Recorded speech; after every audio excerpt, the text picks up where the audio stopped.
بسم اللہ الرحمن الرحیم۔ السلام علیکم۔ ہمارے یوٹیوب چینل خانقاہ قادریہ عبدالیہ پر آپ کا استقبال ہے۔ اگر آپ اس چینل پر نئے ہیں تو برائے مہربانی ہمارا چینل سبسکرائب کریں اور بیل آئیکن دبائیں تاکہ ہماری ریگولر ویڈیوز آپ تک پہنچتی رہیں اور آپ کے علم میں اضافہ ہوتا رہے۔ محترم سامعین، آج ہم مسجد آیا صوفیہ کی مکمل تاریخ جانیں گے۔ آیا صوفیہ ترکی کے شہر استنبول میں واقع تقریباً 1500 سال پرانا ایک عمارت ہے۔ یہ نہ صرف ترکی اور یورپ بلکہ دنیا کے دلکش ترین مقامات میں سے ایک ہے۔ اس کے خوبصورت گنبد کا ڈایامیٹر 30 میٹر اور ہائٹ 55 میٹر ہے۔ اسے بائزنٹینی فن تعمیر کا سب سے بڑا شاہکار اور نچوڑ شمار کیا جاتا ہے۔ یہاں تک کہا گیا ہے کہ اس عمارت نے فن تعمیر کی تاریخ کا دھارا بدل کر رکھ دیا۔ یہ تو اس کے ظاہری کمال کی بات ہے، اور اگر گفتگو اس کے باطنی حسن و جمال کی کریں تو بہت سے کریٹکس کا کہنا ہے کہ اس کی اہمیت دوسرے کسی بھی چرچ سے زیادہ تھی۔ دراصل 5th سینچری اے ڈی سے عیسائی دنیا میں دو بڑی سلطنتوں میں تقسیم ہو گئی تھی، اور دونوں کے مابین کافی مذہبی و سیاسی اختلافات تھے۔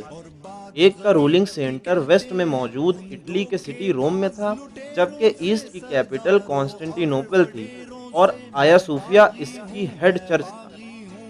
اس کے بارے میں ان کا عقیدہ بن گیا تھا کہ یہ کبھی بھی عیسائیوں کے قبضے سے نہیں نکلے گا۔ اس سے ان کے مذہبی اور قلبی لگاؤ کا یہ عالم ہے کہ اب بھی آرتھوڈاکس چرچ کا سربراہ اپنے نام کے ساتھ سربراہ کلیسیہ قسطنطنیہ the head of the church of Constantinople لکھتا آیا ہے۔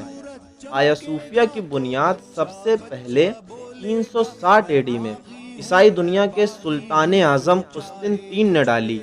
جب یہ عمارت تباہ ہو گئی تو اس کے بیٹے قسطنطیس نے پھر سے اس کی تعمیر کی اور اسے ماغاہی ایکسیلیا سب سے بڑے چرچ کا نام دیا۔ یہ عمارت 6th سینچری میں پھر سے فسادات اور ہنگاموں کی نظر ہوئی تو 532 اے ڈی میں ایمپرر جسٹینین 1 نے دوبارہ اس کی تعمیر کرائی، اور 537 اے ڈی کو یہ کام مکمل ہوا۔ کسی نے چرچ کو ہاگیا صوفیہ مقدس حکمت کا مقام نام دیا۔ کہا جاتا ہے کہ جب اس کی تکمیل کے بعد پہلی بار جسٹینین 1 اس میں داخل ہوا تو اس نے کہا کہ سلیمان علیہ السلام، میں تم سے آگے نکل گیا۔ 1453 اے ڈی میں جب سلطان محمد فاتح نے سرور کائنات صلی اللہ علیہ وسلم کی بشارت کی تکمیل کرتے ہوئے قسطنطنیہ فتح کیا تو بہت سے عیسائیوں نے آیا صوفیہ کے اندر اس امید سے گھس کر پناہ لی کہ یہاں دشمن فوج کا دخول اس لیے محال ہے کہ مدد کے لیے آسمان سے فرشتے نازل ہوں گے۔ لیکن جب سلطان پورے جاہو جلال کے ساتھ چرچ کے اندر داخل ہوئے تو سب کی آنکھیں کھلی کی کھلی رہ گئیں۔ انہوں نے سب کو جان و مال اور مذہبی آزادی کی ضمانت دی، اور پھر باضابطہ ہاگیا صوفیہ کو اپنے نجی مال سے خرید کر مسلمانوں کے لیے وقف کر دینے کا فیصلہ کیا، جس کے دستاویز آج بھی ترکی کی راجدھانی انکارا کے میوزیم میں موجود ہیں۔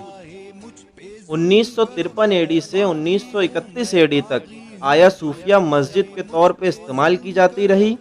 سلطنت عثمانیہ کے سقوط کے بعد مصطفیٰ کمال اتاترک جب ترکی کی صدارت کے عہدے پر اجمان ہوا، اس نے سیکولرزم کے نام پر بہت سی اصلاحات کی۔ ان میں اذان کو عربی سے ترکی زبان میں بدلنا، ترکی رسم الخط کو عربی سے لیٹن میں بدلنا وغیرہ کافی نمایاں تھے۔ انہی میں آیا صوفیہ کی مسجد والی شناخت پر حملہ کرنا بھی شامل تھا۔ چنانچہ 1931 میں اسے ترکوں کے لیے بند کر دیا گیا، پھر 1934 میں اسے میوزیم میں بدلنے کا فیصلہ کیا گیا، اور 1935 میں ترکی اور پوری دنیا کے لیے باضابطہ ایک میوزیم کے طور پر اسے کھول دیا گیا۔